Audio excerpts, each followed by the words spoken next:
हरियाणा की हर अपडेट के लिए बेल आइकन दबाएं और सब्सक्राइब करें STV हरियाणा न्यूज।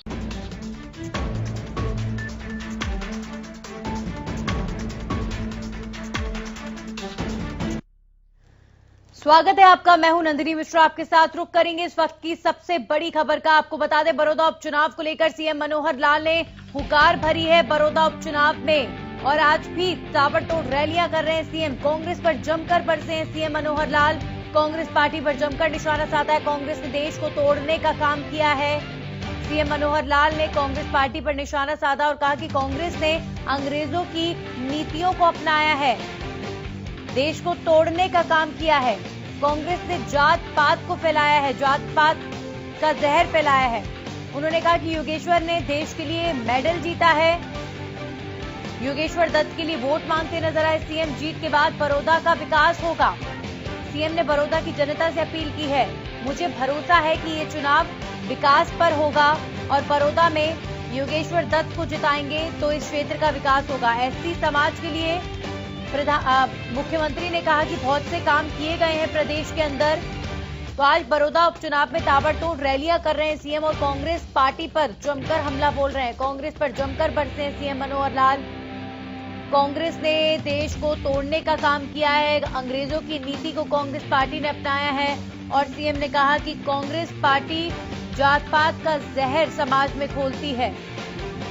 तो आज अपने संबोधन में सीएम ने योगेश्वर दत्त को जिताने की अपील करी है, साथ साथ कांग्रेस पार्टी पर भी जमकर निशाना साधा है। तो लगातार बीजेपी के तमाम बड़े चेहरे सीएम समेत कांग्रेस पार्टी को घेर रहे हैं। ये जो हलका है बड़ौदा उपचुनाव, बड़ौदा सीट जो कांग्रेस के वर्चस्व वाली सीट मानी जाती है, इसे भूपेंद्र हुड्डा का गढ़ माना जाता है। लेकिन भूपेंद्र हुड्डा के गढ़ में कैसे सेंध लगाई जाए, इसकी तैयारी बीजेपी ने कर ली है और लगातार ताबड़तोड़ रैलियों के जरिए, प्रचार प्रसार के जरिए, बीजेपी के तमाम स्टार प्रचारकों के जरिए बड़ौदा उपचुनाव जीतने के लिए 100% बीजेपी एड़ी चोटी का जोर लगा रही है और सारी ताकत झोंक दी गई है।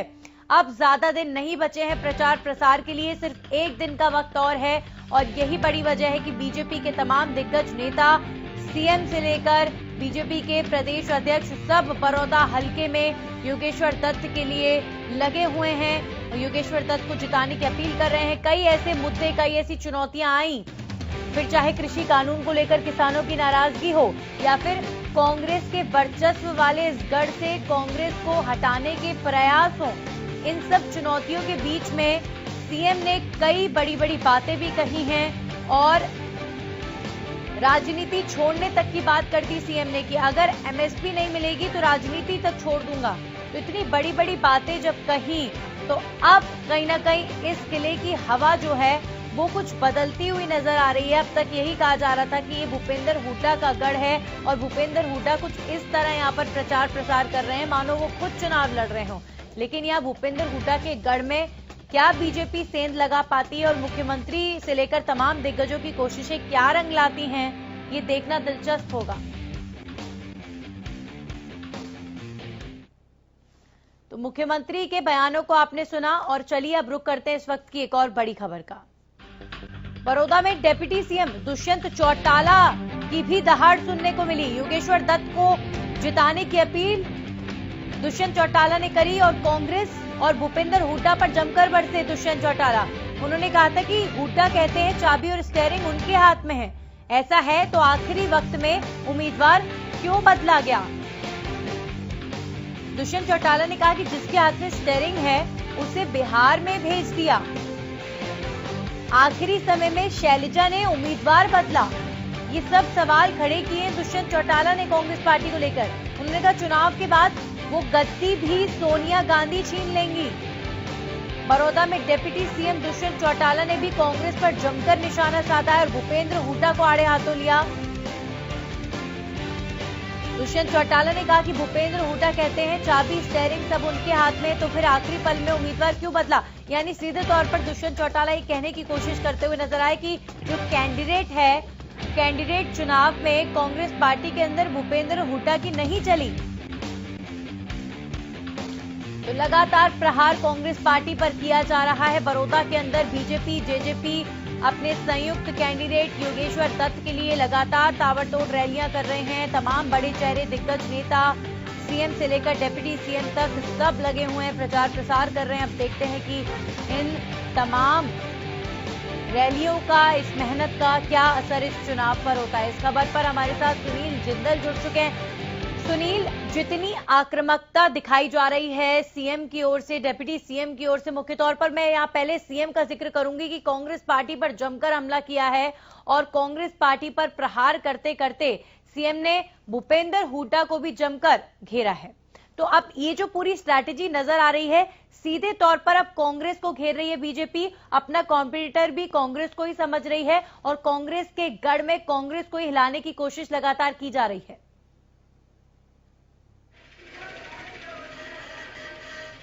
बिल्कुल नंदिनी, देखिए आज जो है गोहाना जो बीजेपी कार्यालय है वहां पर प्रदेश के मुख्यमंत्री और डिप्टी सीएम यहां पहुंचे थे। इस दौरान जो है अपने संबोधन में उन्होंने जो है कांग्रेस पार्टी पर जमकर हमला बोला है। देखिए कांग्रेस पार्टी पर मुख्यमंत्री ने वार करते हुए कहा कि कांग्रेस पार्टी जात पात का जहर घोलने में काम करती आ रही है, अंग्रेजों की नीति पर चल रही है। यह देखिए जो उनका उम्मीदवार है पहलवान योगेश्वर दत्त, उसने जो है देश का नाम रोशन किया है। जो कांग्रेस पार्टी का उम्मीदवार है उसको आज तक कोई उनके नाम से तक नहीं जानता। कभी उन्होंने संबोधन अपना उनके कैमरे के सामने कभी उनको बोलते तक नहीं सुना है। और अब जो है मुख्यमंत्री ने कहा है कि देखिए प्रदेश की जनता से, बड़ौदा की जनता से अपील की है कि उनका सीधा अभी जो चाबी है, उनकी हाथ की चाबी 3 तारीख तक उनके हाथ में है और 11 तारीख के बाद जो है इसकी चाबी जो होगी उनके हाथ में होगी। और कांग्रेस पर बड़ा प्रहार प्रदेश के मुख्यमंत्री ने यहाँ किया है कि जिस तरह से लगातार वो वार करते आ रहे हैं अपने जनसभाओं के दौरान जो है देखिए जात पात का जहर घोलने का आरोप मुख्यमंत्री ने लगाया है। अब की उनका कहना है कि जो कांग्रेस पार्टी है लगातार जात पात का जहर घोलने का काम करती है, लेकिन बड़ौदा की जनता समझदार है और अब की बार जो है कहीं ना कहीं कमल खिलाने का काम यहाँ से करेगी। भारी मतों से जो है यहाँ पर पहलवान योगेश्वर दत्त की जो है जीत का दावा मुख्यमंत्री ने किया है। तो देखिए यहाँ की जनता भी कहीं ना कहीं अब जो है मुख्यमंत्री से जो जिस तरह से ताबड़तोड़ रैलियां कर रहे हैं, प्रचार कर रहे हैं, उससे खुश नजर आ रही है। चाहे वो किसानों की एमएसपी की बात हो या इसके अलावा जो देखिए और जो करोड़ों रुपए की घोषणा देने की बात हो, मुख्यमंत्री ने की है। किसान भी खुश है और जो बड़ौदा की जनता है वो भी कहीं ना कहीं देखिए बीजेपी पार्टी से खुश है। और जो क्योंकि देखिए अभी जो बीजेपी और जेजेपी पार्टी के जो गठबंधन का उम्मीदवार है पहलवान योगेश्वर दत्त, कहीं ना कहीं उसके पक्ष में जो है चुनाव प्रचार तेज होता जा रहा है। अभी देखिए कल 6 बजे तक जो है चुनाव प्रचार तक का समय है और इसी के चलते सभी पार्टियां जोर लगाए हुए हैं। और आज भी जो है प्रदेश के मुख्यमंत्री और सीएम और डिप्टी सीएम जो है खुद गोहाना में पहुंचे हैं। इसके बाद जो है 4 गांव का यहाँ उनका दौरा है। उसके बाद जो है देखिए वो यहाँ गोहाना से जो है करनाल की तरफ रवाना होंगे। इसी तरह जो है डिप्टी सीएम ने भी कांग्रेस पार्टी पर हमला बोला है। उनका कहना है कि कांग्रेस पार्टी की जो चाबी बार बार मुख्यमंत्री स्टीयरिंग ये कहते हैं कि उनके हाथ में है, लेकिन लास्ट समय में जो उनका कैंडिडेट बदल दिया गया और उसके जो मेन प्रभारी थे उसको जो है बिहार भेज दिया गया। देखिए उम्मीदवार कहीं ना कहीं सेल जाए कहने से बदला, तो हो सकता है कि कुछ समय बाद जो है इसकी सत्ता भी जो है किसी और के हाथ में, जो प्रदेश सत्ता है वो किसी और के हाथ में दे दे और हुड्डा ऐसे ही देखते रह जाएंगे। तो कहीं ना कहीं लगातार जो है बीजेपी के जो मुख्यमंत्री हैं, डिप्टी सीएम हैं और भी बड़े नेता हैं वो लगातार जो है कहीं ना कहीं प्रहार करते आ रहे हैं। जी सुनील, एक बात यहाँ पर देखिए कई मुद्दे हैं जिन पर बातचीत हो रही है, प्रचार प्रसार किया जा रहा है, लेकिन एक बात जो सबसे ज्यादा देखने को मिल रही है, चाहे सीएम हो चाहे डिप्टी सीएम हो, वो लगातार कह रहे हैं कि आप योगेश्वर दत्त को जिताएंगे तो बड़ौदा हल्के को ही फायदा होगा। अगर यहाँ से कांग्रेस पार्टी का एमएलए बनता है तो उसका कोई फायदा बड़ौदा की जनता को नहीं होने वाला है, क्योंकि सरकार में हम बैठे हुए हैं। तो इस मुद्दे को माना जाए कि सबसे ज्यादा भुनाने की कोशिश की जा रही है इस उपचुनाव में और इसका फायदा भी बीजेपी को मिल सकता है, बीजेपी जेजेपी को। बिल्कुल नंदिनी, देखिए इसका जरूर फायदा जो है बीजेपी जेजेपी के उम्मीदवार को मिल सकता है, क्योंकि अभी सत्ता के जो गठबंधन की सरकार है उसका 1 ही साल हुआ है, 4 साल जो है अभी बाकी है। क्योंकि देखिए जो उपचुनाव होना है, अगर कोई भी यहाँ से उम्मीदवार जीतता है, चाहे बीजेपी का उम्मीदवार जीतता है या फिर कांग्रेस पार्टी का जीतता है या किसी और पार्टी का उम्मीदवार यहाँ से जीतता है, तो उससे जो है सरकार में कोई इतना फर्क पड़ने वाला नहीं है। क्योंकि देखिए पहले भी यहाँ से कांग्रेस का उम्मीदवार रहा है, तो उसके निधन के बाद उपचुनाव होना है 31 उम्मीदवार 31 विधायक कांग्रेस पार्टी के हैं, अब 30 हैं। अगर यहाँ से एक विधायक जीतता है तो 31 दोबारा हो जाएंगे। सुनील, आपके पास इसके अलावा वापस लौटूंगी, आप बने रहिए हमारे साथ। एक बार दर्शकों को सुनवाते हैं कि आज जब जनसभा करी सीएम मनोहर लाल ने तो किस तरीके से कांग्रेस पार्टी पर जमकर प्रहार किया, एक बार सुनिए। भाग्य से ये जो कांग्रेस पार्टी का शासन देश के आजाद होने के बाद इतने लंबे समय तक चला, उन्होंने भी समाज को जोड़ने का काम नहीं किया, बल्कि अंग्रेजों की राह पर चल करके तोड़ने का काम किया और जातिगत फूट डालने का काम किया। हम लोग इन चीजों से ऊपर हैं। हर व्यक्ति का अपना गुण होता है, चरित्र होता है, उसकी अपनी एक प्रतिभा होती है। उस प्रतिभा के नाते से व्यक्ति आगे बढ़े, गुणों के नाते से आगे बढ़े, ये हमारी विचारधारा है। ये जो चुनाव की वेला है, आप लोग इन सब बातों को ध्यान में रखना होगा। स्वाभाविक है, जब चुनाव होता तो आमने सामने कोई ना कोई तो होता ही है। आज चुनाव सिर्फ दो ही प्रत्याशियों के बीच में है, दो ही प्रकार के दलों में ये बंट गया है। एक तरफ गठबंधन और एक तरफ कांग्रेस। हम कुछ नहीं कहते, कोई और प्रकार की बात नहीं, केवल आप दोनों प्रत्याशियों का तुलना कर लो। आप जब तुलना करेंगे तो एक तरफ हमारा प्रत्याशी पहलवान योगेश्वर दत्त, अंतर्राष्ट्रीय ख्याति प्राप्त, जिस दिन इनको मेडल मिले थे हर भारतीय का सिर ऊंचा हुआ था, छाती चौड़ी हुई थी। ये किसी जाति पाति के प्रतीक बनकर के नहीं आए थे, प्रदेश और देश का नाम रोशन किया था। विदेशों के, अंग्रेजों की धरती के ऊपर उन्होंने जाकर के और मेडल जीता। तो सीएम मनोहर लाल को आपने सुना किस तरीके से बड़ौदा के गढ़ में भूपेंद्र हुड्डा समेत कांग्रेस पार्टी पर निशाना साधा जा रहा है। और अब कांग्रेस के इस गढ़ में, चूंकि इसे भूपेंद्र हुड्डा का गढ़ कहा जाता है, बीजेपी और सीएम मनोहर लाल लगातार कोशिश कर रहे हैं कि सेंध लगाई जाए। हमारे साथ लगातार हमारे सहयोगी बने हुए हैं, उनके पास वापस लौटेंगे। फिलहाल वक्त एक छोटे से सारे काम करके दिखाओ। मुझे पता है यहां इस मुंडलाड़ा और इस इलाके के गांव में पीने के पानी की समस्या, जिसका जिक्र अभी पूर्व वक्ता कर रहे थे कि 5-5 ट्यूबवेल यहां लगे हैं। लगे कि नहीं लगे भाइयों? लगे। इस इलाके में सिंचाई के पानी की भी समस्या मुझे उस समय बताई थी आप लोगों ने। 2 रजवायों की बात की थी कि एक रजवाया का पानी जाता है, दूसरे का नहीं जाता, इधर से खोल के इधर जोड़ दो। अब मुझे ठीक से वो नाम याद नहीं। अब वो काम हमने बता दिया डिपार्टमेंट को, उन्होंने अपनी योजना प्लानिंग सब बना ली है और वो भी सिंचाई वाली समस्या भी आपकी समाप्त, कुछ हो गई होगी, कुछ और हो जाएगी। बिजली की समस्या बताई, मोटरों की समस्या बताई। हमारे बिजली मंत्री बता रहे थे लगभग पूरे विधानसभा में 900 पंपों पर हमने और मोटरें लगवाई हैं इन 4 महीनों में। 900 मोटरें लगवाई। काम और बहुत बताए गए। बेरोजगारी की बात थी, धान की बात थी, मंडियों की बात थी। अब ये इलाका धान का कटोरा है, धान बहुत होता है, मुझे मालूम है। हमने जब हेरफेड के लोगों से बात की कि बड़ौदा विधानसभा में हम कोई धान की कोई मिल लगा सकते हैं क्या, उन्होंने कहा हमारी 10 मिलें पहले चल रही हैं, एक की योजना और है, जहां आप कहेंगे वहां लगाएंगे। हमने कहा आप बड़ौदा विधानसभा के मुंडराना के इलाके में ये धान की जो मिल है ये लगा दो। यहां की एक चावल की मिल, चावल बनाने की मिल वो मंजूर हो चुकी है और बहुत जल्दी वो लगेगी, आपकी वो समस्या भी समाप्त हो जाएगी। मित्रों, काम हमने 4 महीने में किए, सब मिला के, चाहे वो ग्रामीण क्षेत्र में सरपंचों को हमने पैसा भेजा हो, सड़कें बनाई हो, बाकी सारे विभागों में काम किए हो। पिछले 4 महीने में 165 करोड़ रुपए का काम बड़ौदा में मैंने कराया है, जो किसी और विधानसभा में इतना काम कभी नहीं कराया है। ये ऐसी विधानसभा इतनी पिछड़ी हुई है जिसका मुझे सही मायने में 4 महीने पहले किसी ने ये ज्ञान नहीं दिया, ना मुझे किसी ने बताया। क्योंकि बताने वाला कौन होता है? बताने वाला विधायक होता है। अब विधायक पहले ये क्या करते रहे मालूम नहीं, लेकिन 6 साल की जब हमारी सरकार और यहां जो हमारे विधायक स्वर्गीय श्री कृष्ण हुड्डा जी, अब मुझे नहीं मालूम वो क्यों नहीं आए होंगे मेरे पास, क्यों उन्होंने इस इलाके की बात नहीं की होगी। एक कारण तो मुझे यह लगता है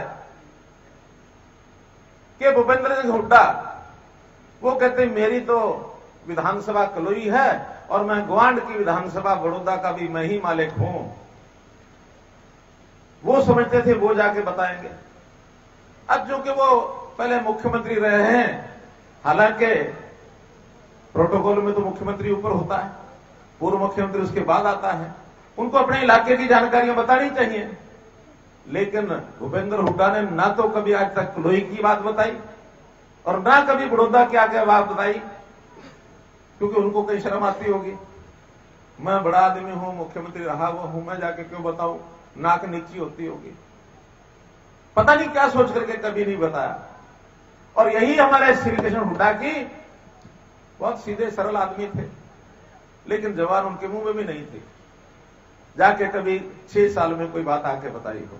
हमारे बहुत विपक्षी, सत्ता पक्ष के लोग तो आके बताते ही हैं, विपक्षी दल के लोग भी कई ऐसे विधायक हैं जो आके हमको काम बताते हैं कि मेरे इलाके में काम करा दो।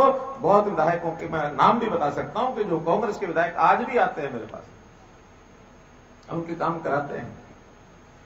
कल एक पत्रकार पूछ रहे थे कि जब आप हर एक विधायक के कहने पर काम करा देते हो तो आपके लिए तो फिर एक ही बात है, चाहे योगेश्वर बने चाहे कांग्रेस वाला बने, जो आपको विधायक कहेगा काम तो आप कर ही दोगे, फिर फर्क क्या हुआ। हाँ, मैंने कहा यही बात समझनी होगी मीडिया को भी और हमारी जनता को भी। हमारा बनने वाला विधायक कैसा है, वो कुछ अपने आप की बात बता सकता है क्या?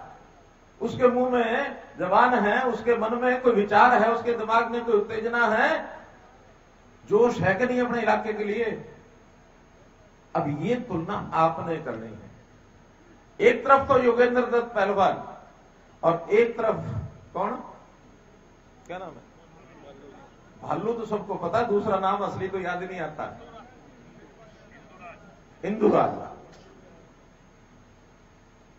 कहीं उसका कोई जिक्र ना तो कहीं मीडिया वाले करते हैं, ना कोई टीवी में, ना अखबार में, और हमारे योगेश्वर दत्त की खबर रोज छपती है। अभी बैठे हुए जब योगेश्वर भाषण कर रहे थे तो दुष्यंत जी मुझे कह रहे थे कि अच्छा भाषण करना सीख गया। मैंने कहा अभी तो इस चुनाव में भाषण करना सीखा, जब बढ़ जाए फिर देखना, ना तो खुद चैन से बैठेगा और ना अपने मंत्रियों को बैठने देगा, और अगर कहीं ये चैन से बैठ गया तो मैं नहीं बैठने दूंगा। अपना एक ओएसडी स्पेशल लगा दूंगा यहां इस इलाके में, स्पेशल, क्योंकि आखिर 4 महीने मैंने भी अपने आप को आपके साथ जोड़ा है। इन 4 महीने में मैं ये तो मान चुका कि आप मेरे हैं,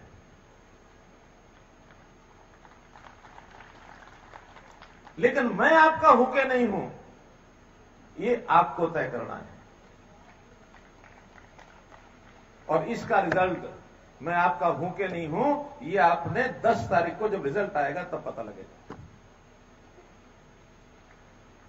भाइयों बहनों, भूपेंद्र सिंह हुड्डा का है कि मैं थारा ग्वांडी हूं, नहीं कहना कि मैं थारा ग्वांडी हूं। अब मैं एक अंदर की बात बताऊं, भीतर की बात, कि मैं भी बड़ौदा का ग्वांडी हूं। किस तरह हूं आपने शायद बेरा नहीं होगा, मेरा जन्म मैम चौबीसी का है। मैम चौबीसी गांव निंदाना, राठिया का गांव से, क्यों पता है ना, मेरा जन्म वहां का है, सन 1953 का। तो मैं भी निंदाने का पैदा हुआ, मैं भी ग्वांडी हूं, और हरियाणा के चप्पे चप्पे पर मेरा संबंध है, रिश्ता है, नाता है। चौधरी भूपेंद्र सिंह हुड्डा तो रिश्ते नाते भी कोई राजस्थान में लेगा, कोई पंजाब में लेगा, हरियाणा भूले जाए। जुड़े हुए, जमीन के साथ जुड़े हुए हम लोग हैं।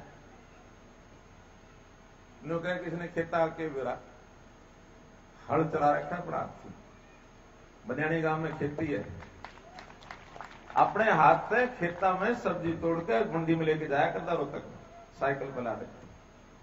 ये ठीक है कि मेरा राजनीतिक जीवन बहुत लेट शुरू हुआ, लेकिन इसका मतलब नहीं है कि खेती का बेरा कोई, सारा बेरा है।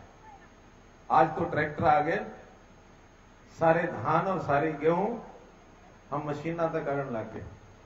सन 70 में फलसी गाया करते, फलसी पुराने लोग जाना है ना, फड़सी किस तरह गाया करते, महीना महीना पेड़ में गेहूं गाटा करते, तो है ना सच बात। आज तो आरामदायक हो गए सारे।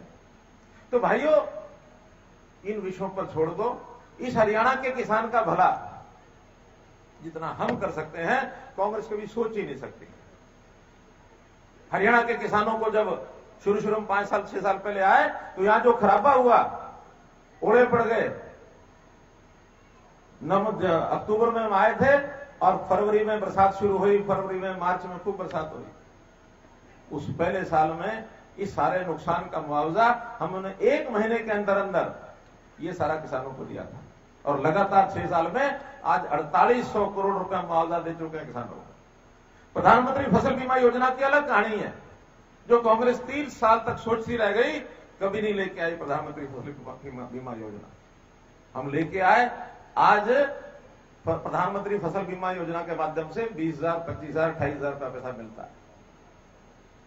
2 साल पहले जब ये योजना शुरू हुई, तो मुझे सोनीपत जिले के डीसी ने कहा कि एक गांव में यहां मुआवजा बांटो। निजामपुर गांव है अपनी विधानसभा का, एक ही दिन में करोड़ों रुपए बांट के गया था, और पता लगा कि हर एक गांव में ऐसा पैसा आया, करोड़ों रुपए आया।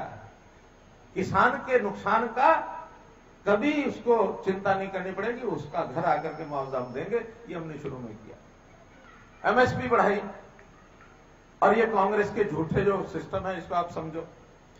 ये हमेशा मुद्दा तो है नहीं, सत्ता से बाहर बैठे हैं, ऐसे तड़प रहे हैं जैसे बिन पानी मछली, जैसा मछली बाहर तड़पती है ना, ऐसा सत्ता के बिना ये तड़प रहे हैं कि हमारी सरकार गई, कब आएगी, आएगी कि नहीं आएगी, आएगी कि नहीं आएगी। भाई न्यू को नहीं आवे। कुछ अच्छे काम करोगे, भले काम करोगे, सच्चे काम करोगे, तो कुछ सोचोगे आने की, और वो इनके कर्म में लिखा नहीं है बिल्कुल। जो लूट खसूट इन्होंने अपने टाइम में बचाई, दुष्यंत जी बता रहे थे, दामादों की सरकार लूट ले गए सारे, जमीनें या किसानों को बेघर कर दिया। कहते तो हैं किसान को हमने जमीन एक्वायर की, एक्वायर करने के बाद उसको जमीन से दूर तो कर दिया था हमने, किसान तो वो नहीं रहा, और जो पैसा उसको मिला था वो उनकी आने वाली संतान ने सब उजाड़ दिया। गुड़गांव में आके किसानों को हाल पूछ के देखो, सब खत्म कर गए। तो इसलिए हम किसानों के हितकर ऐसे हैं कि वहां की किसी की जमीन हम जबरदस्ती एक्वायर नहीं करते हैं। किसान को कहते हैं जिसने देनी हो ये काम करेंगे, रोजगार का काम करेंगे, मिल लगाएंगे, सड़क बनाएंगे। जिसने देनी अपना भाव जो है ये अपना डाल दो, जिस भाव में आप कहोगे उस भाव में सरकार को मंजूर होगी तो खरीद लेगी, नहीं तो नहीं खरीदेगी। एक भी इंच हमने आने के बाद एक्वायर नहीं की, जबरदस्ती बिल्कुल नहीं की।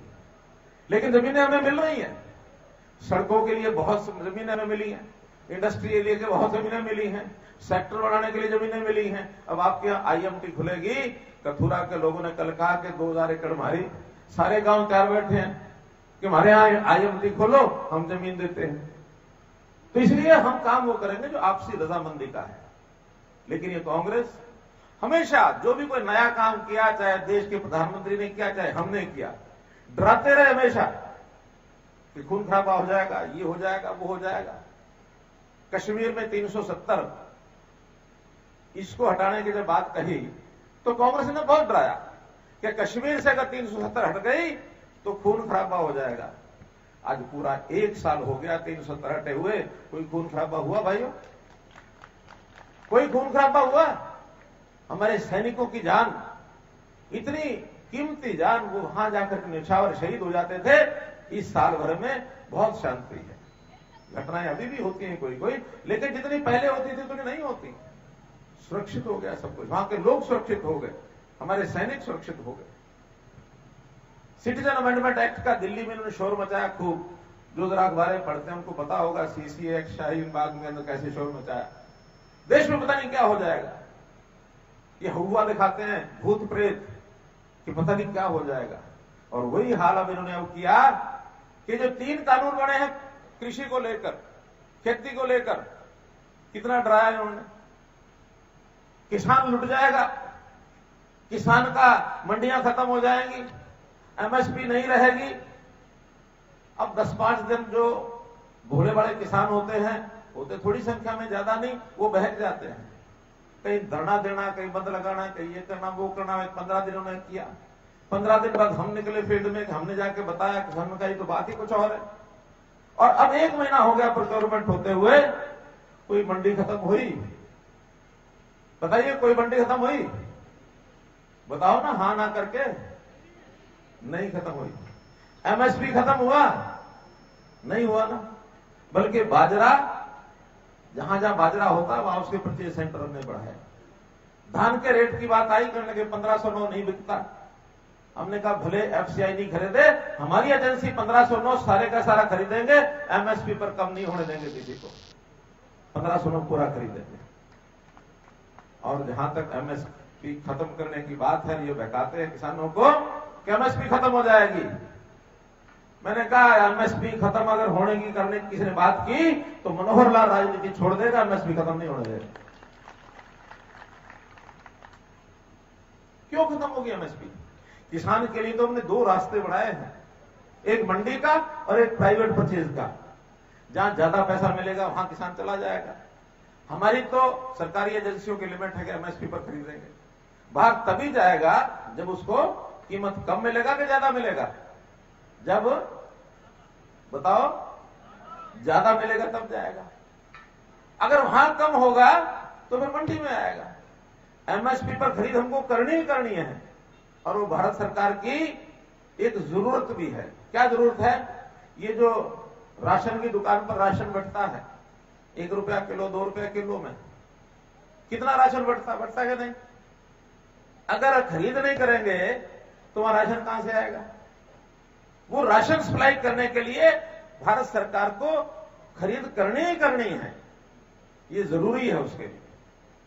तो इसलिए ये विषय इनके बहकावे में आने की जरूरत नहीं है। सिवाय किसान इस झूठ के, बहकावे के और कुछ नहीं कर सकते। कुछ दिनों में शुरू में पेमेंट लेट आई, कुछ समस्याएं आ जाती है कई बार टेक्निकल, लेकिन उसके पीछे का हमारा हेतु क्या था, हमने क्यों कराई हो कि भाई अभी किसान जो है हमेशा आड़ती के थ्रू अपनी पेमेंट लेता है। पहले आड़ती के पास आएगी, आड़ती अपना काट लेगा, बाद में किसान लेने जाएगा, चक्कर कटाएगा, देगा नहीं देगा, और 4 हमने ज्यादा ले लिए तो 24% ब्याज लेगा ना। हमने क्या कहा कि नहीं, जो किसान चाहे आड़ती के थ्रू ले, और जो आड़ती के थ्रू नहीं ले उसका सीधा उसके खाते में लाखों रुपया जमा कराएंगे। सीधा पैसा किसानों के खाते में आया कि नहीं आया?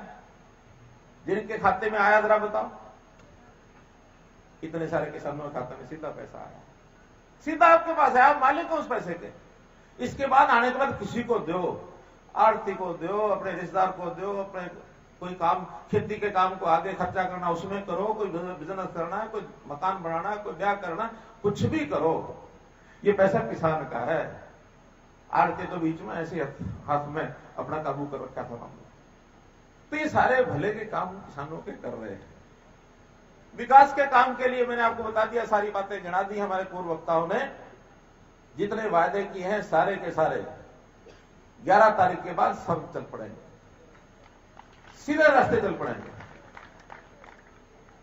अभी तो 3 तारीख तक, क्योंकि वोटिंग का दिन 3 तारीख है, उस दिन तक आपने पूरी ताकत वोटों के लिए लगा देनी है। ज्यादा मार्जिन से, अंतर से हम कैसे भाई योगेश्वर दत्त को जिताएं। 3 तारीख तक गेंद आपके पाले में, और 11 तारीख तक गेंद भाई थम जिता दो, योगेश्वर की गाड़ी का झंडी लगाने का काम मेरा।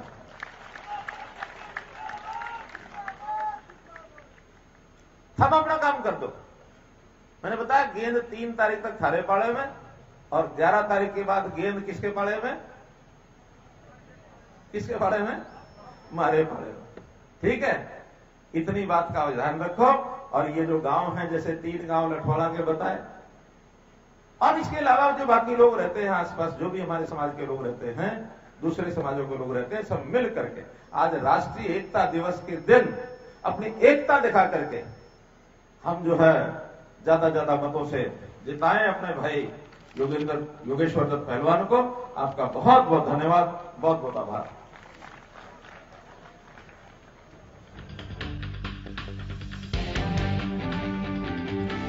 मंडलाना में सीएम मनोहर लाल के हुंकार साफ कहा यहां पर जनता से कि 3 तारीख तक गेंद आपके पाले में और 11 तारीख को गेंद हमारे पाले में आ जाए, कुछ इस तरह से आप कारनामा कर दीजिए और वोट दीजिए, जिता दीजिए योगेश्वर दत्त को, जो इस इलाके के लिए काम करेंगे, हम ये सुनिश्चित करेंगे। सीएम मनोहर लाल ने पूर्व सीएम हुड्डा पर जमकर निशाना साधा, बड़ौदा के लिए कुछ भी नहीं किया और आज किसानों को बरगलाने का काम कर रहे हैं। सत्ता लोलुपता उनकी दिख रही है। ये जो शब्दबाण थे वो मुख्यमंत्री मनोहर लाल ने पूर्व सीएम के लिए यहाँ पर दागे चलाए। उन्होंने कहा कि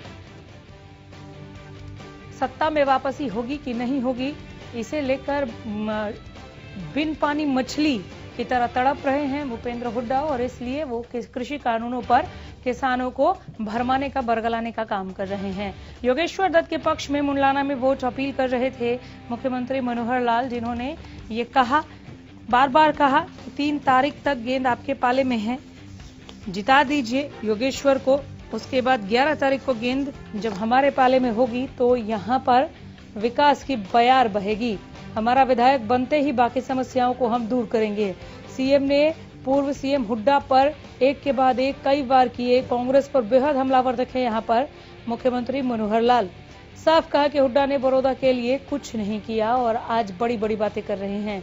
हम हर कांग्रेस विधायक की बात सुनते हैं, बड़ौदा में हमने कई काम किए हैं, विधायक बनते ही बाकी की समस्याओं को भी दूर किया जाएगा। आज फिर दोहराया मुख्यमंत्री ने कि अगर एमएसपी खत्म हुई तो राजनीति छोड़ दूंगा। सीएम का ये वही बयान है जो उन्होंने धुआंधार प्रचार शुरू करते ही दिया था और जिसके बाद से बड़ौदा में चुनावी रुख एक नया मोड़ लेते हुए नजर। इस दौरान दुष्यंत चौटाला भी कांग्रेस और भूपेंद्र हुड्डा पर जमकर निशाना साधते हुए नजर आए। आइए आपको सुनाते हैं। एक निष्ठावान साथी आपके बीच में उतारा और गठबंधन की ओर से एक ऐसा व्यक्ति है जो आप लोगों के लिए गौरव एक बार नहीं कई बार विदेशों की धरती पर लेकर आए। आप उस गौरव को अपनी आवाज बनाकर विधानसभा तक भेजने का काम है। मैं तो यही आशा और उम्मीद करता हूं कि 3 तारीख को ऊपरवाले का नाम लेकर अपना एक एक वोट भाई योगेश्वर के पक्ष पर कमल का बटन दबाकर आप देने का काम करें और एक ऐतिहासिक जीत के साथ आज हमारे गठबंधन को विधानसभा में ताकत। कांग्रेस के पहले भी 31 थे, श्री कृष्ण जी आज हमारे बीच में नहीं रहे, आज 30 हो गए। 31 कर दोगे तो भी राज नहीं बनेगा। कई लोग हैं जो एक के अंदर एक जोड़ के राज बनाना चाह रहे हैं, मगर आज 57 को 58 करोगे तो जरूर आपके इस गठबंधन की ताकत को 4 साल तक और मजबूती देगा। मैं तो यही आशा और उम्मीद के साथ आप लोगों से आग्रह करता हूं कि आज एक एक साथी की जिम्मेवारी कि दिन रात एक कर मेहनत करके अपने बेटे को, अपने भाई को ऐतिहासिक बहुमत से जिताने का आप काम करो। कि उम्मीदवार तो आज हारा है, मगर रातों रात फिर उम्मीदवार बदला क्यों? इसमें तो कहीं ना कहीं ऐसा लगता है कि हुड्डा जी तो कहते हैं चाबी मेरे पास है गाड़ी की, मगर जब उन गाड़ी की चाबी बात करते हैं तो गाड़ी का स्टीयरिंग किसको देके सोनिया ने बिहार भेज दिया? रणदीप को। टिकट रात को किसने बदली? शैलजा ने। तो आज तो ये हालत है और परिस्थिति ऐसी बन रही है कि आज जो लोग ताकत की बात करते हैं इस उपचुनाव के बाद शायद वो चाबी भी और वो गद्दी भी सारी सोनिया गांधी जी उनके हाथ से छीनने का काम। और सीधा चलते हैं, हमारे सहयोगी सुनील जिंदल लगातार बड़ौदा से हमारे साथ बने हुए हैं। सुनील, एक तरफ सीएम मनोहर लाल ने कांग्रेस पार्टी को घेरा, वहीं दूसरी तरफ दुष्यंत चौटाला भी जमकर हमला करते हुए नजर आए हैं और वाकई संयुक्त तरीके से बीजेपी और जेजेपी साथ मिलकर चुनाव लड़ते हुए नजर आ रहे हैं। उसको देखकर वाकई ये लग रहा है कि ये गठबंधन जो है वो पूरी कोशिश कर रहा है कि कांग्रेस पार्टी पर भारी पड़े।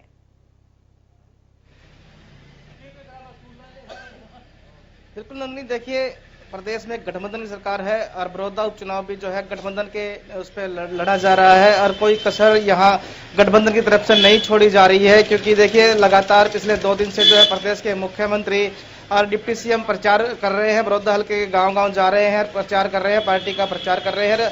इस दौरान कांग्रेस पार्टी पर भी हमलावर कर रहे हैं। आज भी जो है प्रदेश के मुख्यमंत्री मनोहर लाल खट्टर और डिप्टी सीएम दुष्यंत चौटाला जो है गोहाना पहुंचे हैं मीडिया हाउस में, उसके बाद जो है मुगलाना रवाना हुए हैं। इस दौरान अपने संबोधन में जो है उन्होंने कांग्रेस पार्टी पर जमकर हमला बोला है। कहीं ना कहीं उनके जो गढ़ है उसको तोड़ने की कोशिश यहाँ की है, क्योंकि देखिए डिप्टी सीएम की अगर बात करें तो उनका कहना है कि अगर हुड्डा साहब ये कहते हैं कि चाबी जो स्टीयरिंग है इसका उसके पास है, तो लास्ट समय में जो है उनके जो उम्मीदवार थे उसको बदलने का काम क्यों किया गया, उनके बड़े नेता को एक बिहार भेज दिया गया। जो इसके अलावा देखिए और भी कई नेताओं पर बड़े प्रहार जो है डिप्टी सीएम ने यहाँ किए हैं। और इतना ही नहीं, डिप्टी सीएम ने इतना तक कह दिया कि इस चुनाव के बाद जो है कहीं ना कहीं इसकी जो ये कहते हैं कि स्टीयरिंग है उनके हाथ में है, तो इसके भी छीनने का काम जो है इनके जो आला नेता है सोनिया गांधी है वो कहीं ना कहीं करेंगे। और देखिए डिप्टी सीएम ने कहा है कि देखिए जो पहलवान योगेश्वर दत्त है उसने आज पूरे देश प्रदेश का नाम रोशन किया है, लेकिन उनका जो प्रत्याशी है आज उनके प्रत्याशियों को कोई नहीं जानता। उनका नाम भी ऐसा है कि भालू, और उन्होंने आज तक अपने किसी संबोधन में ये नहीं सुना कि वो बोलते हुए स्टेज पे नहीं सुना, लेकिन आज तक जो है हुड्डा ही और दीपेंद्र ही जो है प्रचार करने में कहीं ना कहीं लगे हुए हैं। तो लगातार जो है बड़ौदा हल्के का गढ़ माना जाता है, कांग्रेस पार्टी का गढ़ माना जाता है, उसको तोड़ने में कहीं ना कहीं बीजेपी लगी हुई है। हो सकता है कि अब की बार जो है यहाँ से कमल खिलने का काम जो है हो सकता है, क्योंकि लगातार जिस तरीके से प्रहार किए जा रहे हैं, वार किए जा रहे हैं। और देखिए अगर बात करें तो जो जिस तरह कांग्रेस मुद्दा बना रही थी, जो किसानों के जो 3 अध्यादेश सरकार लेके आई थी उसको लेके जो है कांग्रेस पार्टी मुद्दा बनाकर ये चुनाव लड़ रही थी। चाहे और भी कई मुद्दे थे, यहाँ विकास के मुद्दे थे, लेकिन बीजेपी की तरफ से बात करें तो जेजेपी गठबंधन की तरफ से बात की तो उन्होंने जो है बड़ौदा हल्के के विकास कार्य में कोई कमी नहीं छोड़ी है। अगर 2 गर्ल कॉलेज देने की बात यहाँ करे, एक यूनिवर्सिटी देने की बात यहाँ करे, हाईवे निकालने की बात यहाँ करे, IMT देने की बात यहाँ करे, या करोड़ों रुपए की परियोजनाओं की यहाँ बात की, तो वो यहाँ बीजेपी की गठबंधन सरकार है उसने पिछले 6 महीने में किए हैं। और आने वाले और अगर 4 साल देखें तो बीजेपी के अभी बाकी है, गठबंधन सरकार के बाकी है, माफ कीजिएगा। और क्योंकि अगर गठबंधन सरकार के समय बाकी है तो हो सकता है बड़ौदा की जनता इनके साथ जाए, क्योंकि बड़ौदा की जनता चाहती है कि उनके हल्के का विकास हो। जी नंदिनी, बहुत बहुत शुक्रिया सुनील आपका जानकारी के लिए। और चलिए दर्शकों को अब सीधा लेकर चलते हैं बड़ौदा उपचुनाव को लेकर योगेश्वर दत्त क्या कुछ कह रहे हैं अपने संबोधन में, आइए आपको सुनवाते हैं। अमरपाल राणा जी, राजीव जैन जी, मेरे बड़े भाई भूपेंद्र मलिक जी, अमरपाल राणा जी, राम अवतार वाल्मीकि जी, हमारे मंडल अध्यक्ष ओमवीर जी, और मेरे सामने मेरे पिता तुल्य बड़े बुजुर्गों, युवा साथियों व मेरी माता शक्ति, सबको मेरी राम राम।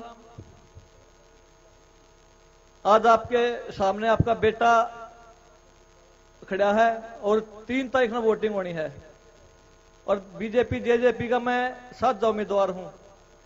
मैंने आपके बेटे ने आपका वोट भी चाहिए, आपका सपोर्ट भी चाहिए, आपका आशीर्वाद भी चाहिए, इस बड़ौदा हल्के के विकास के लिए आपका साथ चाहिए।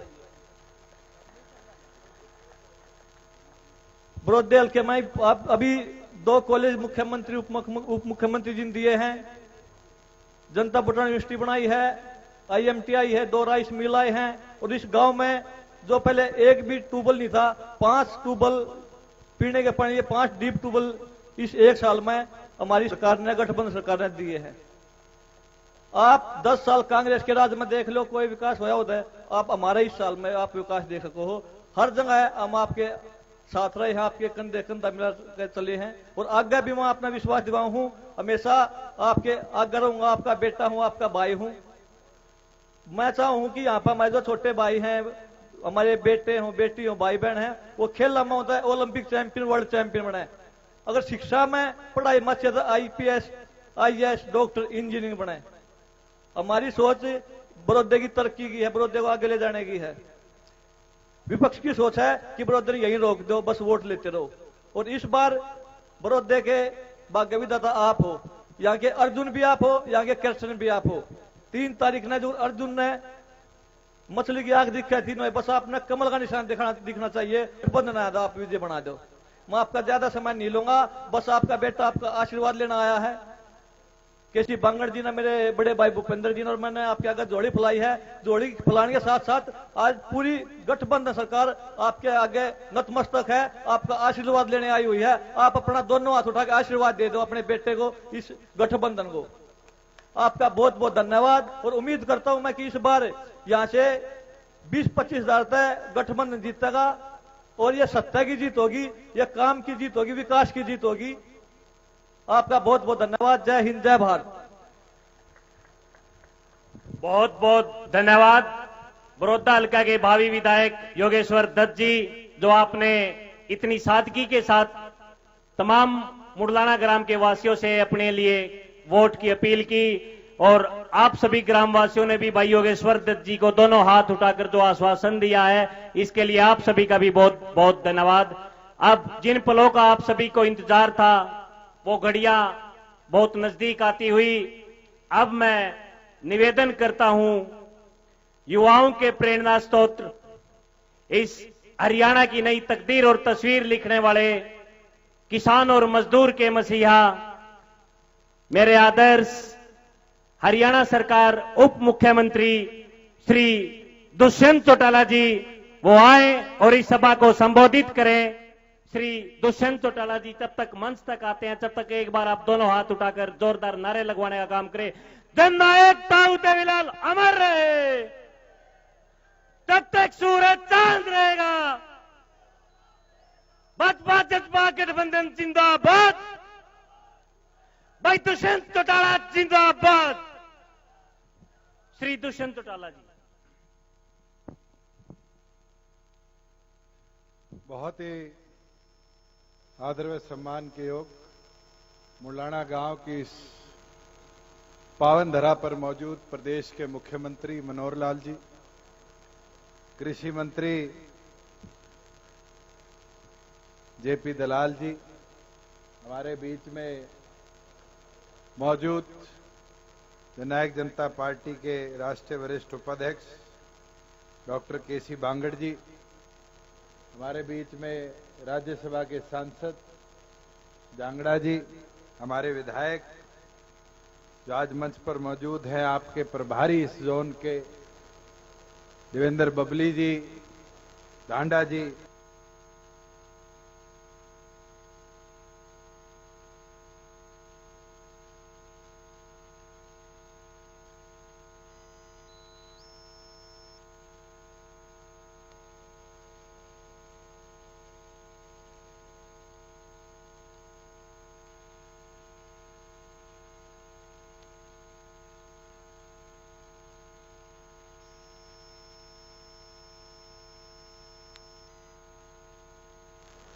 मेरे से पूर्व वक्ताओं ने 3 तारीख के लिए आप लोगों का साथ और सहयोग मांगा। बुजुर्ग युवा साथियों, ये 3 तारीख बड़ौदा के एक सुनहरे भविष्य को भी तय करने का काम करेगी। आज हम बात करते हैं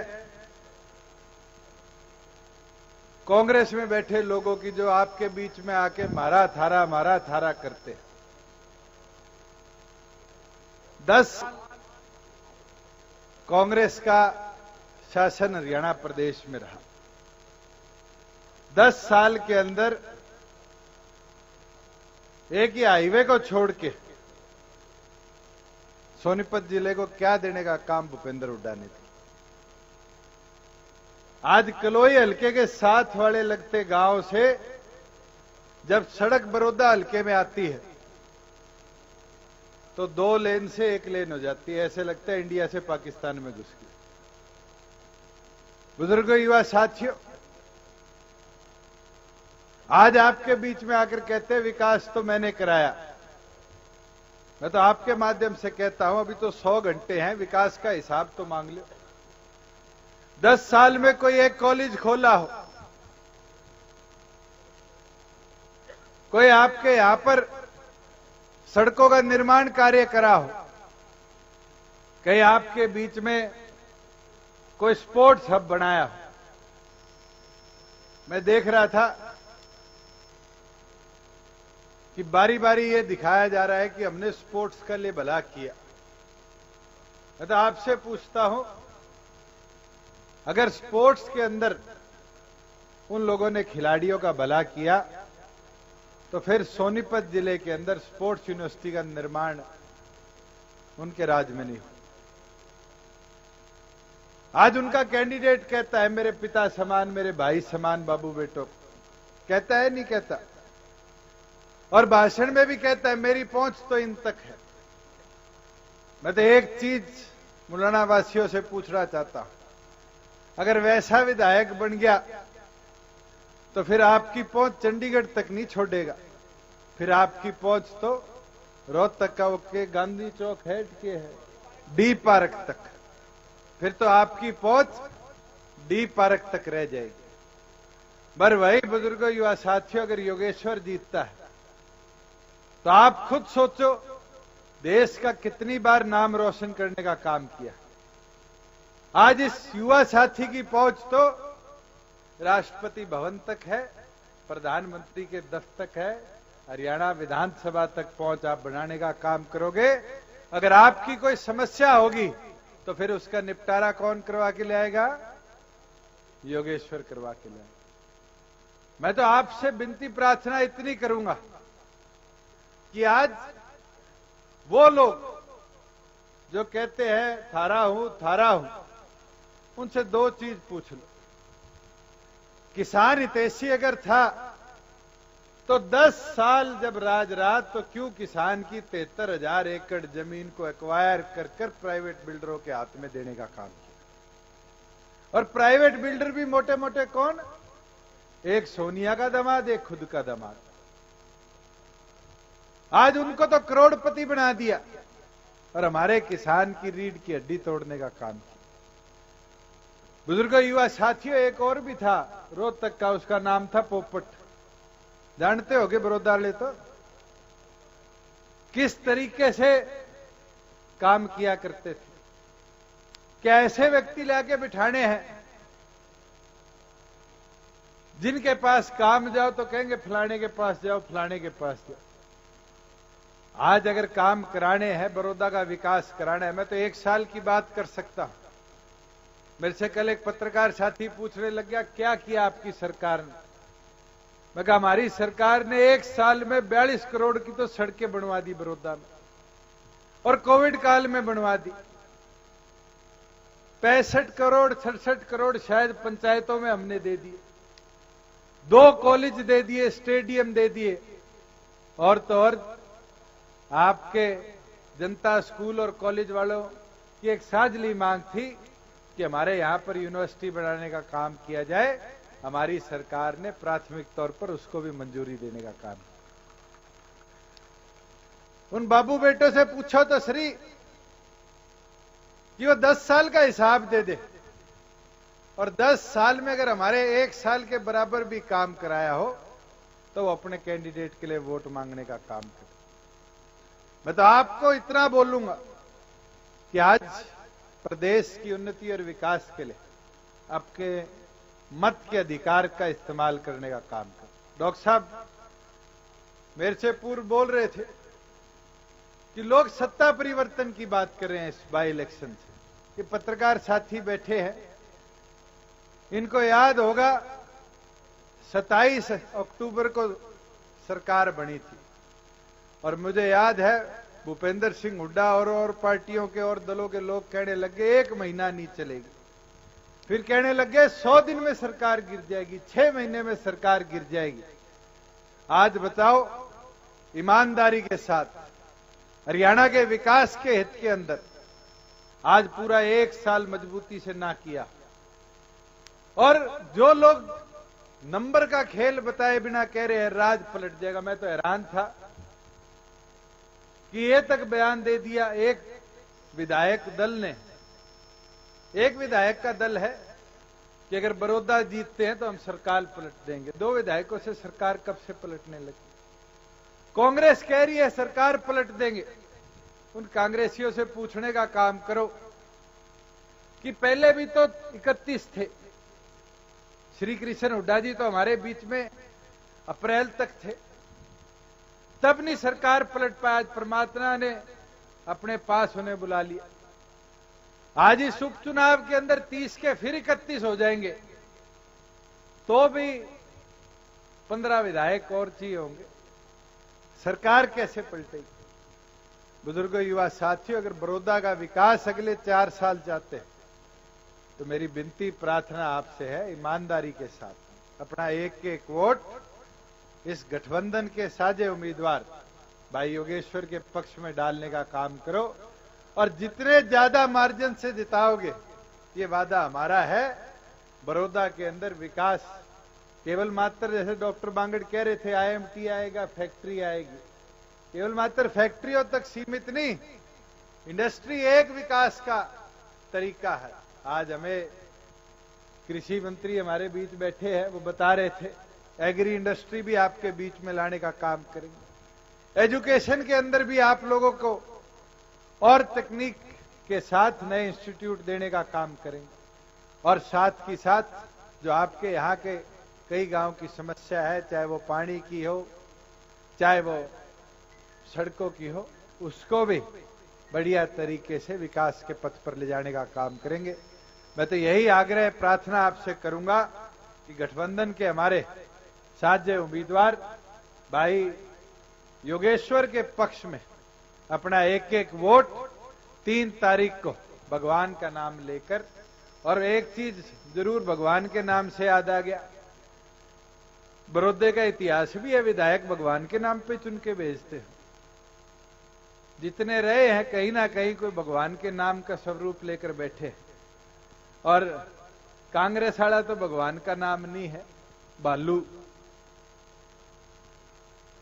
उसका सही नाम तो शायद किसी को आज याद भी ना हो। तो इसलिए योगेश्वर को अपना एक एक वोट 3 तारीख को कमल का बटन दबाकर देकर ऐतिहासिक मार्जिन से जिताने का आप काम करें। यही प्रार्थना, यही अपील आज आपके बीच में लेकर आए थे और उम्मीद करते हैं कि हमारी जो ये लठवाल की कितने 6 गांव है, 3, ये 3 गांव की जो सरदारी, ये अपना आशीर्वाद योगेश्वर के पक्ष में डालने का काम करेगी। आप सब आए, पूर्ण आप सबका बहुत बहुत धन्यवाद। बहुत बहुत धन्यवाद आदरणीय उप मुख्यमंत्री श्री दुष्यंत चौटाला जी। अब आपके बीच में हरियाणा के ओजस्वी मुख्यमंत्री श्री मनोहर लाल खट्टर जी बोले, उससे पहले मैं और गांव के सरपंच अजीत लठवाल जी, दीपक लठवाल जी और राहुल जी, हम चौटाला ने कहा बड़ौदा में योगेश्वर दत्त को जीत दिलवाएं। 3 नवंबर को आप लोगों का साथ चाहिए। सरकार में अगर एक विधायक आपकी तरफ से भी जुड़ा तो बड़ौदा में विकास ही विकास होगा। दुष्यंत चौटाला ने कहा कि भूपेंद्र हुड्डा वोट मांगने आए तो उनसे उनके 10 सालों का हिसाब पूछें। दुष्यंत चौटाला ने कहा कि भूपेंद्र हुड्डा ने अपनी 10 साल की सरकार में क्यों काम।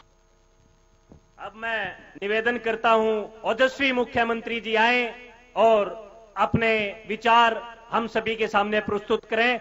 और इससे पहले मुख्यमंत्री जी आपके बीच में आए, मैं जोरदार नारे लगवाना चाहता हूं, कृपया करके मेरा साथ दें। भारत माता की, भारत माता की, जननायक ताऊ देवीलाल अमर रहे, भाजपा जजपा गठबंधन जिंदाबाद, मनोहर लाल खट्टर जिंदाबाद, श्री दुष्यंत चौटाला जिंदाबाद।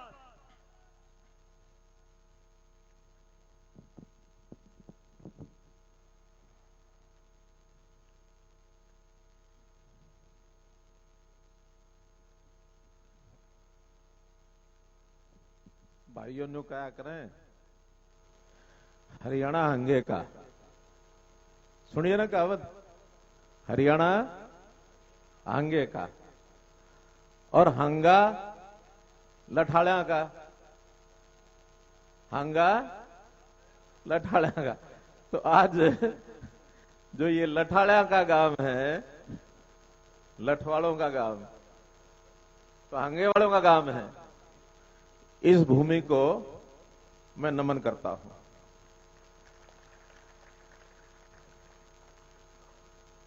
इस चुनावी सभा में हमारे बीच में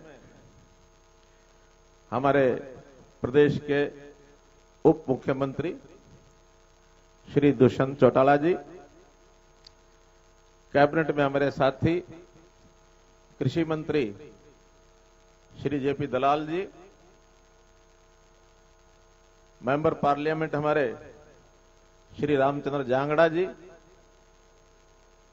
बाकी गए कि बैठे हैं, श्री रमेश कौशिक जी और हमारे यहां के मेंबर पार्लियामेंट, वो अगले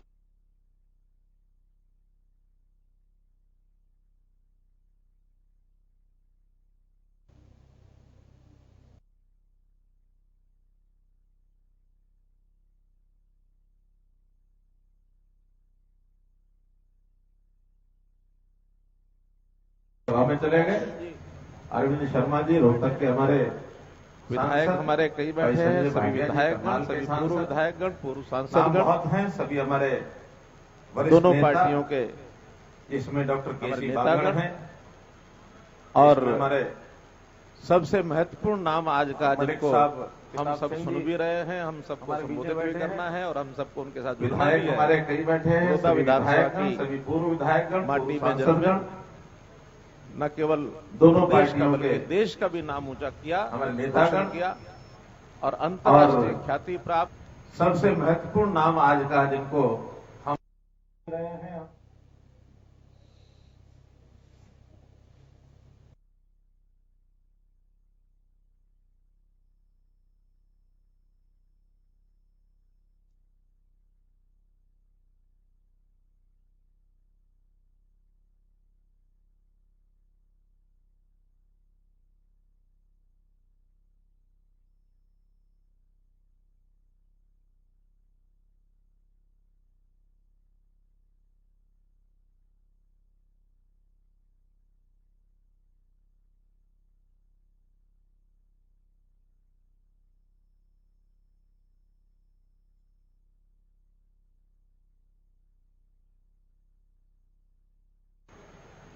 बहुत लोग शरद पूर्णिमा के त्योहार को खीर वाला त्योहार भी ऐसा कहते हैं कि आज के रात खीर बना करके हमारी माताएं बहनें जानती हैं, उसको अगर चांद की रोशनी में रखा जाए, बाहर सुबह सुबह खाया जाए, तो अपने आप में वो शरीर के लिए बड़ा तेजस्वी ओजस्वी प्रभाव रखती होगी। आज की चांद की किरणें विशेष किरणें होती हैं। और एक महत्वपूर्ण बात हमारे सुभाष बराड़ जी ने बताई कि इस देश की को एकता में पिरोने वाले पूर्व गृह मंत्री लौह पुरुष सरदार वल्लभ भाई पटेल, उनकी भी आज जयंती है। 31 अक्टूबर को हमेशा राष्ट्रीय एकता दिवस मनाते हैं। आज सारे देश भर में छोटे बड़े कार्यक्रम इस राष्ट्रीय एकता दिवस के भी हो रहे हैं। तो इन तीनों अवसरों पर भी आपको बहुत बहुत बधाई, बहुत बहुत शुभकामनाएं। भाइयों बहनों, मुझे याद आ रहा है 4 महीने पहले का दिन और आज का दिन, जब ये चुनाव की अभी हलचल भी शुरू नहीं हुई थी, लेकिन ये था कि यहां के विधायक दुर्भाग्य से भगवान को प्यारे हो गए। अब यहां चूंकि कोई विधायक नहीं है, तो यहां के लोगों के मन में थोड़ा मायूसी थी कि हमारी सुनने वाला कोई नहीं है। तो 4 महीने पहले मैं यहां आया था और सबसे पहले मुंडलाना गांव से शुरू किया था मैंने उस दिन। पहला दिन 4 महीने पहले यहां हमारे रणधीर लठवाल जी के आयोजन के हिसाब से हमने एक कार्यक्रम वहां किया था, किसी चौपाल में किया था। और चुनाव का प्रचार तो वैसे कल तक चलेगा, लेकिन मेरा और दुष्यंत जी के आज का दिन एक प्रकार से चुनावी इस सभा का आखिरी दिन है। कल हमारे और बाकी नेता और कार्यकर्ता उस सारे सिस्टम को जचाएंगे। तो आज जब ये सारा 4 महीने का समय बीता है, तो आज भी हम आपके बीच में हैं। 4 महीने पहले मैंने कहा था कि आप ऐसा ना माने कि अब आपका कोई विधायक नहीं है। जब भी कोई ऐसी स्थिति बनती है कि किसी कारण से कोई सीट खाली हो जाए, तो मैंने ये कहा था कि वहां जब तक नया विधायक चुन के नहीं आएगा तब तक सदन के नेता के नाते मैं आपका विधायक हूं। और मैंने उसी दिन से सभी अपने कार्यकर्ता, चाहे वो जेजेपी के हो, बीजेपी के हो या हमारे और अन्य संस्थाओं के लोग, कि आप गांव-गांव में जाकर के वहां के सरपंचों से, वहां के और लोगों से जो काम उनको लगता है कि हमारे इस इलाके के काम ये नहीं हुए, सब ले आओ। और ढेर सारे काम लाए। हमने सरकार के संबंधित जो भी विभाग होते हैं, फील्ड में काम करने वाले, सबके सेक्रेटरी को बुलाया कि इस 2 महीने के अंदर ये सारे काम करके दिखाओ। मुझे पता है यहां इस मुंडलाड़ा और इस इलाके के गांव में पीने के पानी की समस्या, जिसका जिक्र अभी पूर्व वक्ता कर रहे थे कि 5-5 ट्यूबवेल यहां लगे हैं। लगे कि नहीं लगे भाइयों? लगे हैं। इस इलाके में सिंचाई के पानी की भी समस्या मुझे उस समय बताई थी आप लोगों ने। 2 रजवायों की बात की थी कि एक रजवाया का पानी जाता है, दूसरे का नहीं जाता, इधर से खोल के इधर जोड़ दो। अब मुझे ठीक से वो नाम याद नहीं। अब वो काम हमने बता दिया डिपार्टमेंट को, उन्होंने अपनी योजना प्लानिंग सब बना ली है और वो भी सिंचाई वाली समस्या भी आपकी समाप्त, कुछ हो गई होगी, कुछ और हो जाएगी। बिजली की समस्या बताई, मोटरों की समस्या बताई। हमारे बिजली मंत्री बता रहे थे लगभग पूरे विधानसभा में 900 पंपों पर हमने और मोटरें लगवाई हैं इन 4 महीनों में। 900 मोटरें लगवाई। काम और बहुत बताए गए। बेरोजगारी की बात थी, धान की बात थी, मंडियों की बात थी। अब ये इलाका धान का कटोरा है, धान बहुत होता है, मुझे मालूम है। हमने जब हेरफेड के लोगों से बात की कि बड़ौदा विधानसभा में हम कोई धान की कोई मिल लगा सकते हैं क्या, उनका हमारी 10 मिलें पहले चल रही हैं, एक की योजना और है, जहां आप कहेंगे वहां लगाएंगे। हमने कहा आप बड़ौदा विधानसभा के मुंडलाना के इलाके में ये धान की जो मिल है ये लगा दो। यहां की एक चावल की मिल, चावल बनाने की मिल वो मंजूर हो चुकी है, बहुत जल्दी वो लगेगी, आपकी वो समस्या भी समाप्त हो जाएगी।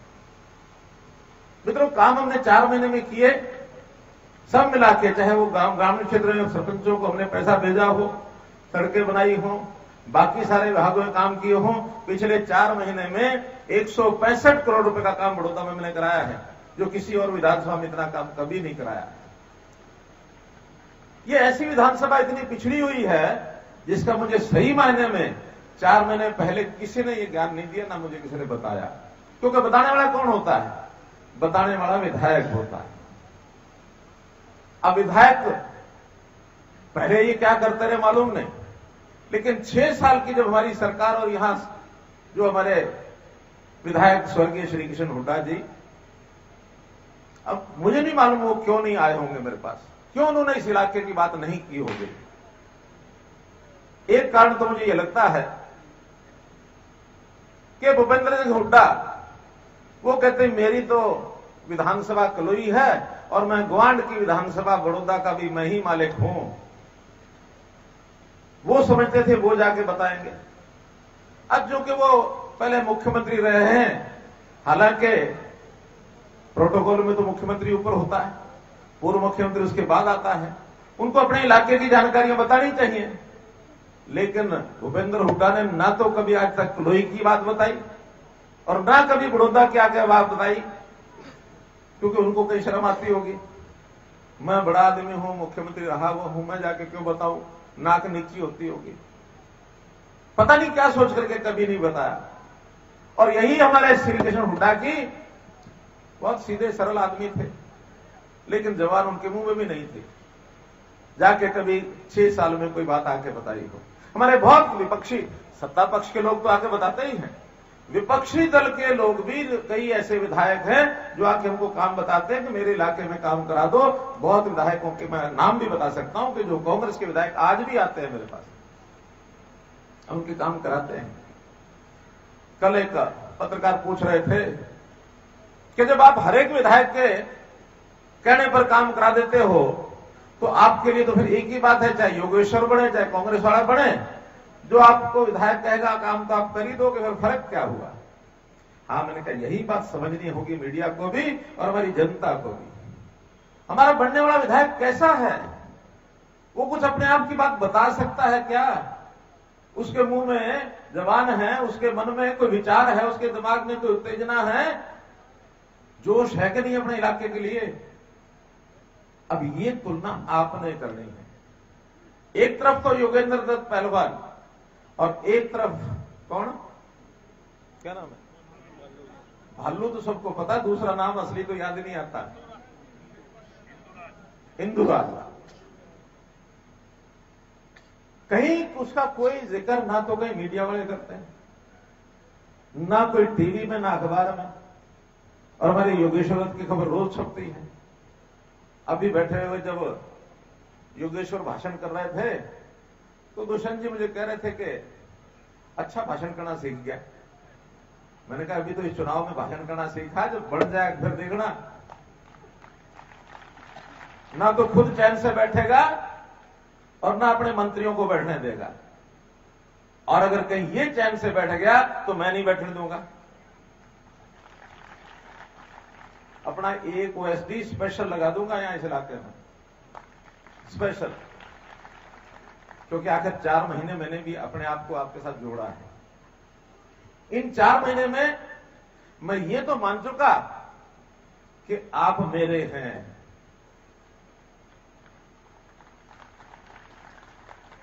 लेकिन मैं आपका हूं कि नहीं हूं, ये आपको तय करना है। और इसका रिजल्ट मैं आपका हूं कि नहीं हूं, ये आपने 10 तारीख को जब रिजल्ट आएगा तब पता लगेगा। भाइयों बहनों, भूपेंद्र सिंह हुड्डा का है कि मैं थारा ग्वांडी हूं, नहीं कहना कि मैं थारा ग्वांडी हूं। अब मैं एक अंदर की बात बताऊं, भीतर की बात, कि मैं भी बड़ौदा का गवांडी हूं। किस तरह हूं, आपने शायद बेरा नहीं होगा, मेरा जन्म मैम चौबीसी का है। मैम चौबीसी गांव निंदाड़ा, राठिया का गांव से, क्यों पता है ना, मेरा जन्म वहां का है, सन 1953 का। तो मैं भी निंदाड़े का पैदा हुआ, मैं भी गवांडी हूं। और हरियाणा के चप्पे चप्पे पर मेरा संबंध है, रिश्ता है, नाता है। चौधरी भूपेंद्र सिंह हुड्डा तो रिश्ते नाते भी कोई राजस्थान में ले गया, कोई पंजाब में ले गया, हरियाणा भूले गया। जुड़े हुए, जमीन के साथ जुड़े हुए हम लोग हैं। लोग कहे किसने खेता के बेरा हल चला रखा है, बड़ा बनियानी गांव में खेती है, अपने हाथ से खेता में सब्जी तोड़ के मंडी में लेके जाया करता, रोहतक में साइकिल पे ला दे। ये ठीक है कि मेरा राजनीतिक जीवन बहुत लेट शुरू हुआ, लेकिन इसका मतलब नहीं है कि खेती का बेरा कोई सारा बेरा है। आज तो ट्रैक्टर आ गए, सारे धान और सारी गेहूं हम मशीना तक गाड़न लग गए। सन 70 में फलसी गाया करते, फलसी है, पुराने लोग जाना है ना, फलसी किस तरह गाया करते, महीना महीना पेड़ में गेहूं गाड़ा करते। तो है ना सच बात, आज तो आरामदायक हो गए सारे। तो भाइयों, इन विषयों पर छोड़ दो, इस हरियाणा के किसान का भला जितना हम कर सकते हैं, कांग्रेस कभी सोच ही नहीं सकती। हरियाणा के किसानों को जब शुरू में 5 साल 6 साल पहले आए तो यहां जो खराबा हुआ, ओले पड़ गए। अक्टूबर में हम आए थे और फरवरी में बरसात शुरू हुई, फरवरी में मार्च में खूब बरसात हुई। उस पहले साल में इस सारे नुकसान का मुआवजा हमने 1 महीने के अंदर अंदर ये सारा किसानों को दिया था, और लगातार 6 साल में आज 4800 करोड़ रुपया मुआवजा दे चुके हैं किसानों को। प्रधानमंत्री फसल बीमा योजना की अलग कहानी है, जो कांग्रेस 3 साल तक सोचती रह गई, कभी नहीं लेके आई प्रधानमंत्री फसल बीमा योजना। हम लेके आए, आज प्रधानमंत्री फसल बीमा योजना के माध्यम से 20,000, 25,000, 28,000 का पैसा मिलता है। 2 साल पहले जब ये योजना शुरू हुई तो मुझे सोनीपत जिले के डीसी ने कहा कि एक गांव में यहां मुआवजा बांटो। निजामपुर गांव है अपनी विधानसभा का, एक ही दिन में करोड़ों रुपए बांट के गया था, और पता लगा कि हर एक गांव में ऐसा पैसा आया, करोड़ों रुपए आया। किसान के नुकसान का कभी उसको चिंता नहीं करनी पड़ेगी, उसका घर आकर के मुआवजा हम देंगे। ये हमने शुरू में किया। एमएसपी बढ़ाई, और ये कांग्रेस के झूठे जो सिस्टम है इसको आप समझो, ये हमेशा मुद्दा तो है नहीं, सत्ता से बाहर बैठे हैं, ऐसे तड़प रहे हैं जैसे बिन पानी मछली, जैसा मछली बाहर तड़पती है ना, ऐसा सत्ता के बिना ये तड़प रहे हैं कि हमारी सरकार गई, कब आएगी, आएगी कि नहीं आएगी, आएगी कि नहीं आएगी। भाई न्यू को नहीं आवे, कुछ अच्छे काम करोगे, भले काम करोगे, सच्चे काम करोगे तो कुछ सोचोगे आने की, और वो इनके कर्म में लिखा नहीं है बिल्कुल। जो लूट खसूट इन्होंने अपने टाइम में बचाई, दुष्यंत जी बता रहे थे, दामादों की सरकार लूट ले गए सारे, जमीनें या किसानों को बेघर कर दिया। कहते तो है किसानों को हमने जमीन एक्वायर की, एक्वायर करने के बाद उसको जमीन से दूर तो कर दिया था हमने, किसान तो वो नहीं रहा, और जो पैसा उसको मिला था वो उनकी आने वाली संतान ने सब उजाड़ दिया। गुड़गांव में आके किसानों को हाल पूछ के देखो, सब खत्म कर गए। तो इसलिए हम किसानों के हितकर ऐसे हैं कि वहां की किसी की जमीन हम जबरदस्ती एक्वायर नहीं करते हैं। किसान को कहते हैं जिसने देनी हो ये काम करेंगे, रोजगार का काम करेंगे, मिल लगाएंगे, सड़क बनाएंगे, जिसने देनी अपना भाव जो है ये अपना डाल दो, जिस भाव में आप कहोगे उस भाव में सरकार को मंजूर होगी तो खरीद लेगी, नहीं तो नहीं खरीदेगी। एक भी इंच हमने आने के बाद एक्वायर नहीं की, जबरदस्ती बिल्कुल नहीं की। लेकिन जमीनें हमें मिल रही हैं, सड़कों के लिए बहुत जमीनें हमें मिली हैं, इंडस्ट्री एरिया के बहुत जमीनें मिली हैं, सेक्टर बढ़ाने के लिए जमीनें मिली हैं। अब आपके यहाँ आईएमटी खुलेगी, कथुरा के लोगों ने कल कहा कि 2000 एकड़ हमारी, सारे गांव तैयार बैठे हैं कि हमारे यहाँ आईएमटी खोलो, हम जमीन देते हैं। तो इसलिए हम काम वो करेंगे जो आपसी रजामंदी का है। लेकिन ये कांग्रेस हमेशा जो भी कोई नया काम किया, चाहे देश के प्रधानमंत्री ने किया, चाहे हमने किया, डराते रहे हमेशा कि खून खराबा हो जाएगा, ये हो जाएगा, वो हो जाएगा। कश्मीर में 370 इसको हटाने की जब बात कही तो कांग्रेस ने बहुत डराया कि कश्मीर से अगर 370 हट गई तो खून खराबा हो जाएगा। आज पूरा 1 साल हो गया 370 हटे हुए, कोई खून खराबा हुआ भाइयों? कोई खून खराबा हुआ? हमारे सैनिकों की जान, इतनी कीमती जान, वो वहां जाकर निछावर शहीद हो जाते थे। इस साल भर में बहुत शांति है, घटनाएं अभी भी होती हैं कोई कोई, लेकिन जितनी पहले होती थी उतनी नहीं होती। सुरक्षित हो गया सब कुछ, वहां के लोग सुरक्षित हो गए, हमारे सैनिक सुरक्षित हो गए। सिटीजन अमेंडमेंट एक्ट का दिल्ली में इन्होंने शोर मचाया खूब, जो जरा अखबारें पढ़ते हैं उनको पता होगा सीसीए एक्ट शाहीन बाग में अंदर कैसे शोर मचाया। देश में पता नहीं क्या हो जाएगा, ये हुआ दिखाते हैं भूत प्रेत कि पता नहीं क्या हो जाएगा। और वही हाल अब इन्होंने अब किया कि जो 3 कानून बने हैं कृषि को लेकर, खेती को लेकर, कितना डराया इन्होंने। किसान लुट जाएगा, किसान का मंडियां खत्म हो जाएंगी, एमएसपी नहीं रहेगी। अब 10-5 दिन जो भोले बड़े किसान होते हैं, होते थोड़ी संख्या में, ज्यादा नहीं, वो बहक जाते हैं। कहीं धरना देना, कहीं बंद लगाना, कहीं ये करना, वो करना। 15 दिन उन्होंने किया। 15 दिन बाद हम निकले फील्ड में, हमने जाके बताया किसान का, ये तो बात ही कुछ और है। और अब 1 महीना हो गया प्रोक्योरमेंट होते हुए, कोई मंडी खत्म हुई? बताइए, कोई मंडी खत्म हुई? बताओ ना, हां ना करके। नहीं खत्म हुई। एमएसपी खत्म हुआ? नहीं हुआ ना। बल्कि बाजरा, जहां जहां बाजरा होता है वहां उसके परचेज सेंटर हमने बढ़ाया। धान के रेट की बात आई, करने लगे 1509 नहीं बिकता। हमने कहा भले एफसीआई नहीं खरीदे, हमारी एजेंसी 1509 सारे का सारा खरीदेंगे, एमएसपी पर कम नहीं होने देंगे किसी को, 1509 पूरा खरीदेंगे। और जहां तक एमएसपी खत्म करने की बात है, ये बहकाते हैं किसानों को कि एमएसपी खत्म हो जाएगी। मैंने कहा एमएसपी खत्म अगर होने की करने की किसी ने बात की तो मनोहर लाल राजनीति छोड़ देगा, एमएसपी खत्म नहीं होने देगा। क्यों खत्म होगी एमएसपी? किसान के लिए तो हमने 2 रास्ते बढ़ाए हैं, एक मंडी का और एक प्राइवेट परचेज का। जहां ज्यादा पैसा मिलेगा वहां किसान चला जाएगा।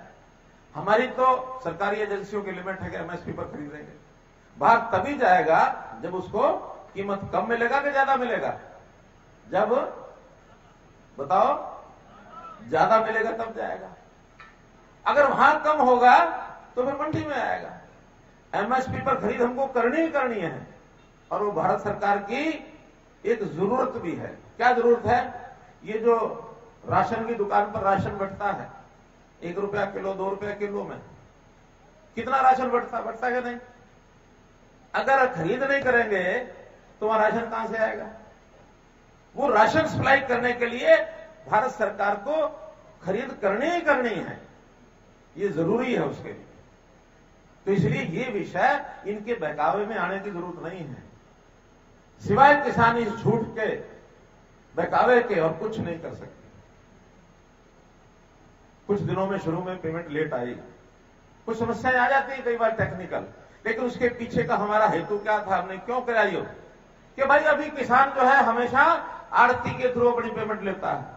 पहले आड़ती के पास आएगी, आड़ती अपना काट लेगा, बाद में किसान लेने जाएगा, चक्कर कटाएगा, देगा नहीं देगा, और 4 हमने ज्यादा ले लिए तो 24% ब्याज लेगा ना।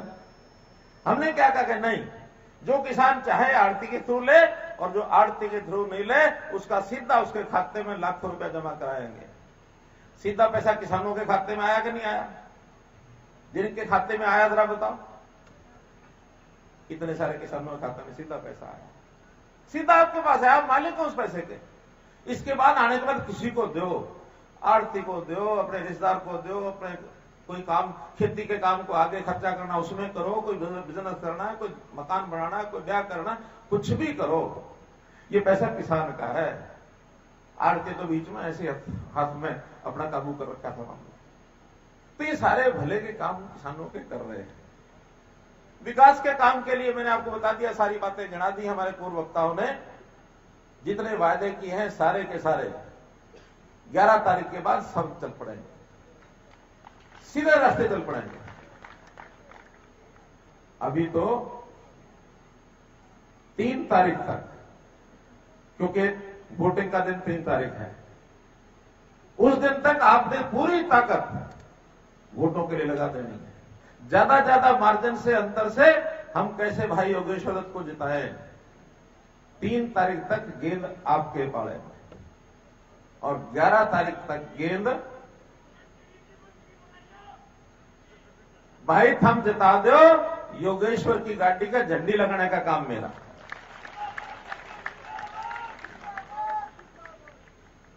थम अपना काम कर दो। मैंने बताया गेंद 3 तारीख तक थारे पाले में, और 11 तारीख के बाद गेंद किसके पाले में? किसके पाले में? हमारे पाले में। ठीक है, इतनी बात का ध्यान रखो। और ये जो गांव हैं, जैसे 3 गांव लठवाड़ा के बताए, और इसके अलावा जो बाकी लोग रहते हैं आसपास, जो भी हमारे समाज के लोग रहते हैं, दूसरे समाजों के लोग रहते हैं, सब मिल करके आज राष्ट्रीय एकता दिवस के दिन अपनी एकता दिखा करके हम जो है ज्यादा मतों से जिताएं अपने भाई योगेश्वर दत्त पहलवान को। आपका बहुत बहुत धन्यवाद, बहुत बहुत आभार।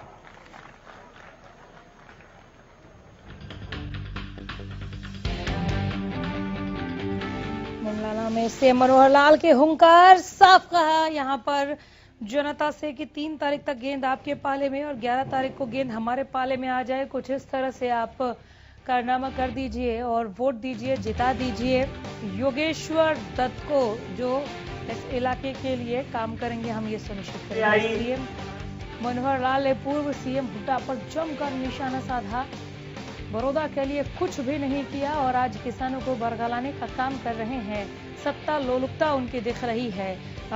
ये जो शब्दबाण थे वो मुख्यमंत्री मनोहर लाल ने पूर्व सीएम के लिए यहाँ पर दागे चलाए। उन्होंने कहा कि सत्ता में वापसी होगी कि नहीं होगी, इसे लेकर बिन पानी मछली की तरह तड़प रहे हैं भूपेंद्र हुड्डा, और इसलिए वो कृषि कानूनों पर किसानों को भरमाने का, बरगलाने का काम कर रहे हैं। योगेश्वर दत्त के पक्ष में मुंडलाना में वोट अपील कर रहे थे मुख्यमंत्री मनोहर लाल, जिन्होंने ये कहा, बार बार कहा, 3 तारीख तक गेंद आपके पाले में है, जिता दीजिए योगेश्वर को। उसके बाद 11 तारीख को गेंद जब हमारे पाले में होगी तो यहाँ पर विकास की बयार बहेगी। हमारा विधायक बनते ही बाकी समस्याओं को हम दूर करेंगे। सीएम ने पूर्व सीएम हुड्डा पर एक के बाद एक कई बार किए, कांग्रेस पर बेहद हमलावर दिखे यहाँ पर मुख्यमंत्री मनोहर लाल।